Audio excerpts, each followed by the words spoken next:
zaman Sayyidina Umar Al-Khattab radhiyallahu an, apabila didatangkan kepada Sayyidina Umar satu masalah negara daripada Ma'mun bin Ma'mar, menyatakan bahawasanya ada satu isu berkenaan dengan satu surat yang ada tarikh tetapi dimuatkan cuma bulan, tidak ada tahun.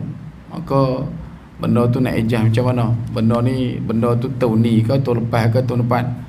Maka disebabkan itu, kata Sayyidina Umar, panggil semua manusia, da'un nas ta'rifu 'anil tarikh. Panggil semua manusia, yakni semua orang Islam yang ada kaitan, yang ada kepakaran tentang perjalanan tarikh, perjalanan sejarah dan juga masa. Maka datanglah mereka berbincang untuk menyelesaikan masalah tersebut, iaitulah dengan meletakkan asas tahun dalam Islam.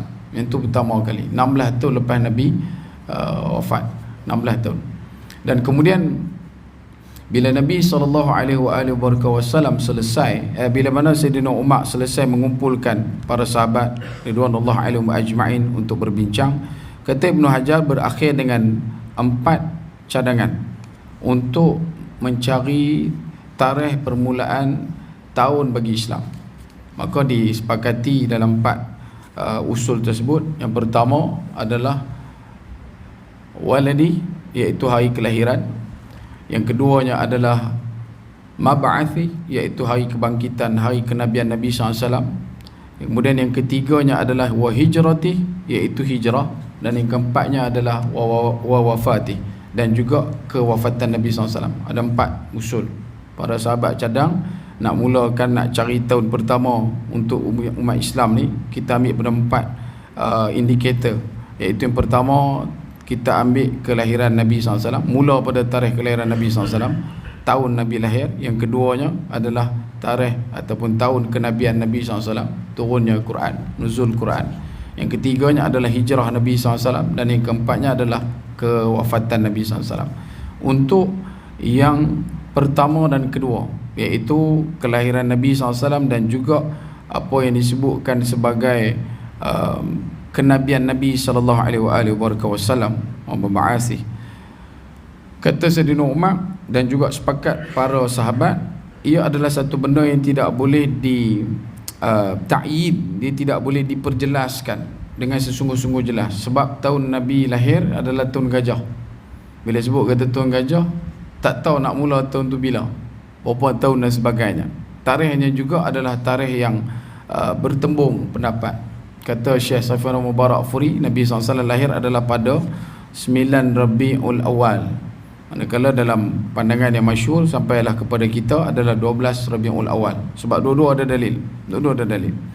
Kemudian Nabi SAW juga, kenabian Nabi adalah satu tarikh yang hanya Nabi SAW sahaja melaluinya dan merasainya. Dan tidak ada satu pun orang selain pada Nabi SAW yang tahu secara spesifik bilakah perkara tersebut berlaku. Maka ditinggalkan 2 cadangan itu. Maka datang lagi 2 cadangan. Untuk kewafatan Nabi, Sayyidina Umar merasakan bahawasanya tidaklah begitu dinamik sekiranya tarikh ataupun tahun pertama Islam itu dimulakan dengan memperingati kewafatan Nabi SAW. Sebab dia akan penuh dengan tabki, dipenuhkan dengan tangisan, dipenuhkan dengan huzun, dipenuhkan dengan kesedihan sebab mengenang kewafatan Nabi SAW. Dan akhirnya dipilihlah tarikh hijrah Nabi SAW, iaitu hijrah akbar daripada Mekah menuju ke Madinah sebagai permulaan tarikh yang pertama, tahun pertama bagi umat Islam, dan dinamakan sebagai tahun Hijriyah. Itu yang kita duk panggil tu, itu yang kita duk sebut. Walaupun ada cadangan sebelum itu yang didatangkan kepada Sayyidina Umar Al-Khattab radhiyallahu an untuk pakai tarikh daripada kelompok-kelompok yang terdahulu, seperti mana geng-geng Nasara, mana-mana orang yang ada di Rom pada waktu tersebut yang menggunakan tarikh Julian, kalender Julian. Maka Sayyidina Umar, dia ada satu jati diri yang kuat. Dia kata kalau takat nak panggil kamu dan berbincang untuk tiru orang, baik tak payah duk panggil bincang. Buat bengkel suruh cari tarikh, abang lah suruh ambil tarikh Kristian, baik tak payah duk buat seminar apa kan, tak payah duk foto stick kertas banyak-banyak. Sebab tu diambilnya tarikh hijrah Nabi SAW. Satu lagi kata Ibnu Hajar, Kerana hijrah Nabi SAW adalah satu perjalanan yang dirasai oleh semua umat manusia. Dalam satu riwayat Imam Ahmad disebutkan bahawasanya sebelum Nabi SAW sampai, ada 26 orang yang telah pun sampai di Madinah sebelum Nabi SAW sampai bersama dengan Sayyidina Abu Bakar As-Siddiq radhiyallahu anhu. Antaranya adalah yang pertama Mus'ab bin Umair, yang keduanya adalah Ibnu Maktum, kemudian adalah dekat situ Sayyidina Bilal, ada dekat itu Sayyidina Umar, dan juga 20 orang lagi para sahabat yang lain turut serta dengan para sahabat tersebut sebelum Nabi SAW sampai di Madinah.